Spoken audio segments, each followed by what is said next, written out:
अपमान प्रतिशोध की को रे सच ले ये जान, सबको प्रिय समान, अपमान मौत समान। कहते हैं ना कि तलवार का घाव तो भर सकता है, अपमान का नहीं। अपमान तो जिंदा मौत है।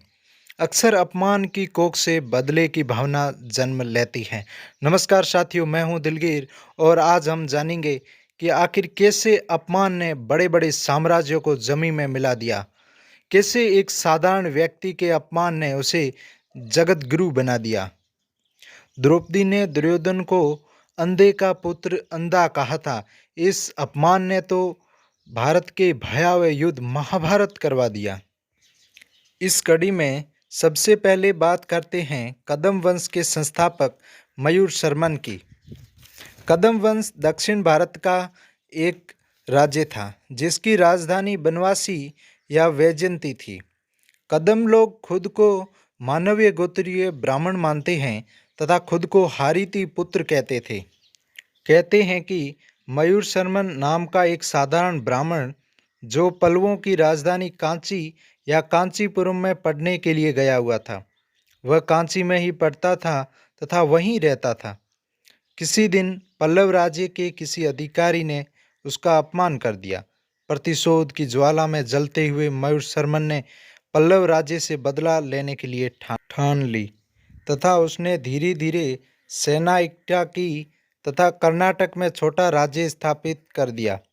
गुप्त शासक समुद्रगुप्त की दक्षिण भारत की ओर आक्रमण से पल्लवों ने इस कदम राज्य को रोकने का तत्काल कोई प्रयास नहीं किया। धीरे धीरे उसने अपने राज्य का विस्तार किया। अंततः उसने पल्लव राज्य को हराकर अपने अपमान का बदला लिया। बाद की कथाओं में मयूर शर्मन को 18 अश्वमेध यज्ञों का अनुष्ठान करने वाला बताया गया है। इस प्रकार एक साधारण बालक के अपमान करने से पल्लव राज्य को हार का मुंह देखना पड़ा था और इस प्रकार से मयूर शर्मन ने पल्लव राज्य को हराकर अपने अपमान का बदला ले लिया।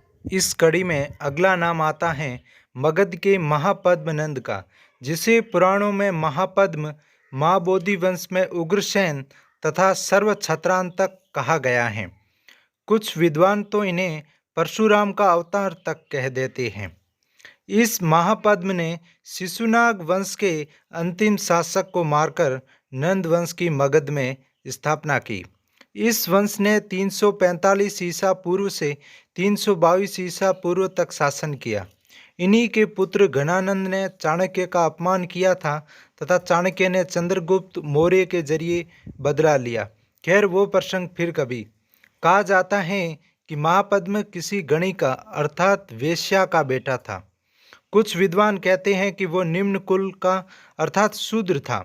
महापद्म जब भी बाहर जाते थे तो अक्सर लोग उन्हें वेश्या का बेटा कहकर अपमानित किया करते थे।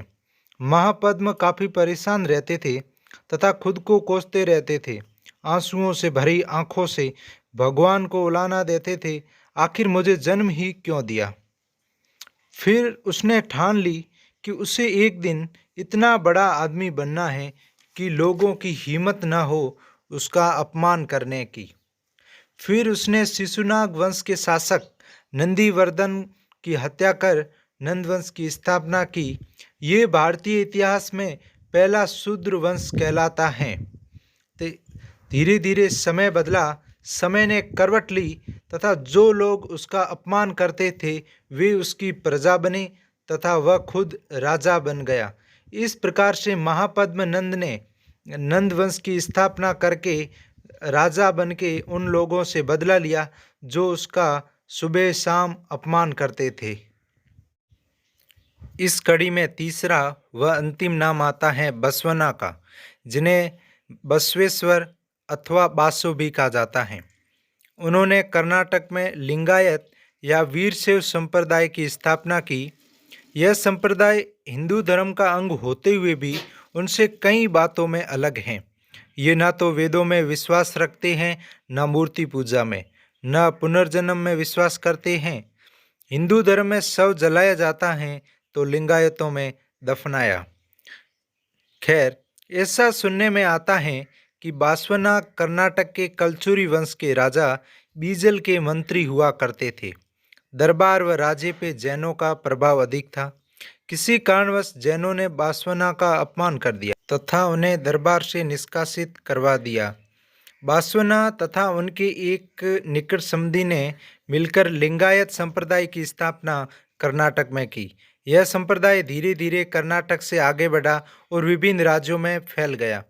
धीरे धीरे कर्नाटक में यह संप्रदाय फैलता गया तो इसका प्रभाव राजा पर भी पड़ा व राजा भी इससे प्रभावित हुआ। इसके बाद जिन जैनियों ने उनका अपमान किया उन्हें दरबार से राजा ने निष्कासित कर दिया। इस प्रकार से जगतगुरु बसवेश्वर ने अपने अपमान का बदला ज्ञान के माध्यम से लिया तथा अपने विरोधियों को दरबार से निष्कासित कर दिया।